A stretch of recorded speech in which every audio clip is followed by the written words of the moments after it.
नमस्ते सदा वत्सले मातृभूमि। साथियों नमस्कार, स्वागत है आप सबका बीपी सिन्हा की चौपाल में।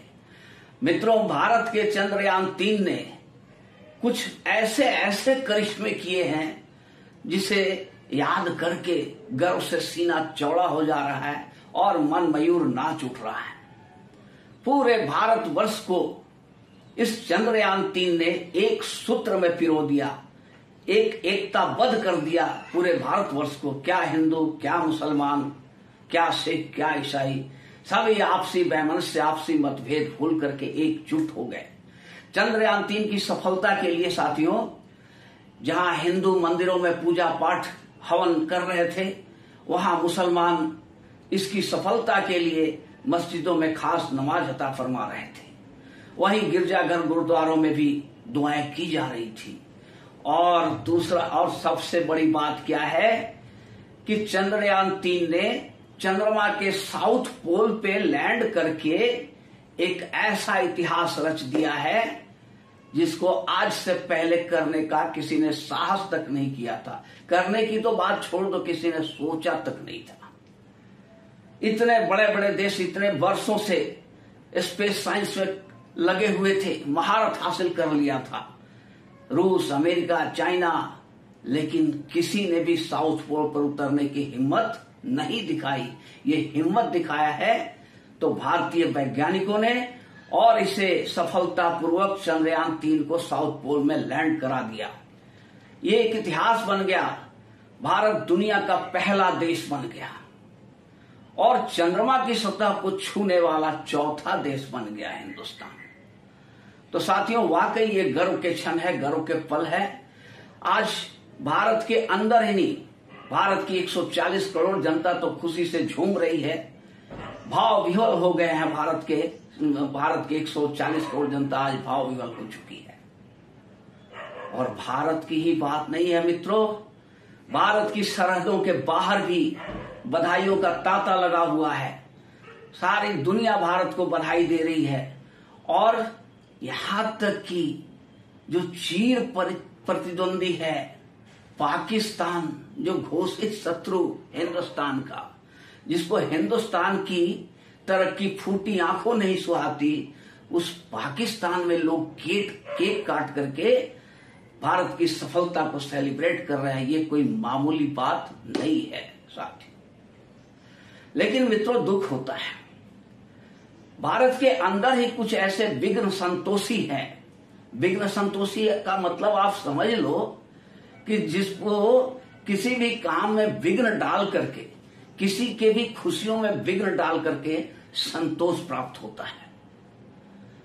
आज भारत का विपक्ष इतना बौना, इतना कमजोर आज से पहले कभी नहीं था।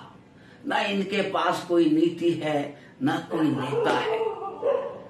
ये सब परिवारवादी लोग हैं, जातिवादी लोग हैं, तुष्टीकरण करने वाले और भ्रष्टाचार करने वाले लोग हैं। इनमें महारत हासिल है। आज विपक्ष में आप देखोगे तो कोई सजा याफ्ता है, कोई जमानत पे छूटा हुआ है, किसी पर जांच चल रही है। ये तो हालत है विपक्ष का। लेकिन जैसे ही चंद्रयान-3 ने लैंड किया चंद्रमा के ऊपर में, इनके कान खड़े हो गए कि अब तो मोदी जी इसका फायदा चुनाव में उठा लेंगे और भारी बहुमत से विजय प्राप्त कर लेंगे। अब वो कैसे इस सफलता को, मोदी, भारत की खुशियों को और मोदी को इसका श्रेय नहीं मिल पाए, इसके जुगत में दिमाग लगाने लगे। अब नेहरू को कब्र से निकाल करके लाए। ये तो नेहरू की देन है, नेहरू की दूरदर्शिता थी। नेहरू ने दूरदर्शिता से जो इसरो की स्थापना की, ये उसका रिजल्ट है। साथियों, ये बेवकूफ भी हैं, ये पढ़ते लिखते भी नहीं है। इनको नहीं मालूम है कि इसरो की स्थापना 1969 में हुई, 1969 में हुई। नेहरू बहुत पहले स्वर्ग से हार चुके थे।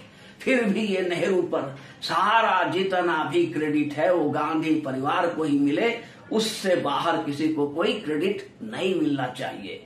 ये सोच गांधी परिवार और उनके चट्टे बट्टो चमचों का है। तो साथियों, अब मजे की बात देखो कि कितने पढ़े लिखे लोग हैं। राजस्थान का एक मंत्री, कांग्रेस का एक मंत्री ये बोलता है कि जो इस मून पर जो लोग गए उन सबको मेरी तरफ से बधाई। अरे मून पर लोग नहीं गए थे, चंद्रयान गया था। इतना भी अक्ल नहीं है। तो आज का विपक्ष, मैं कहता हूं ना कि बिल्कुल बौना है।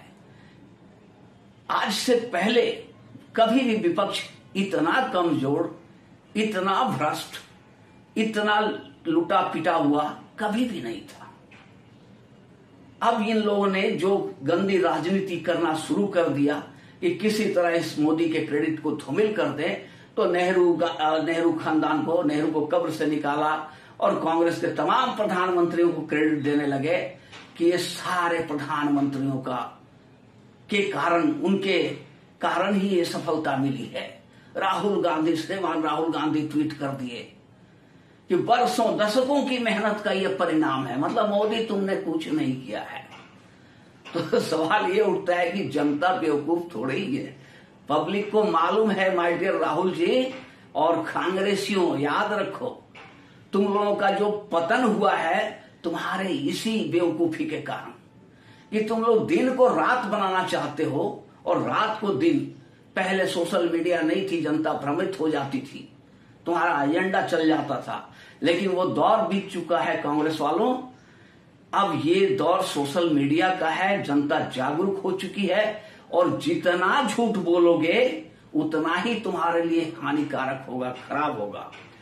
मित्रों, ये जो उपलब्धि हासिल किया है ये मोदी जी ने मोदी के अथक प्रयासों से ऐसा उपलब्धि हासिल हुआ है। बस इतना ही जान लो कि 69 से लेकर 2013 तक जितनी लॉन्च हुई थी सैटेलाइट, उसका डबल सिर्फ 2014 से लेकर के ये 2023 तक हुआ है।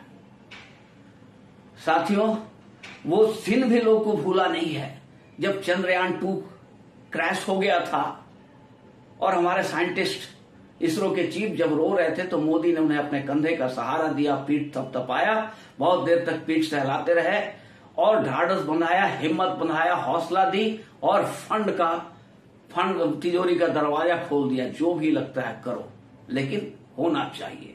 असफलता से डरो मत, प्रयास करो और करते रहो, और उसी का नतीजा है।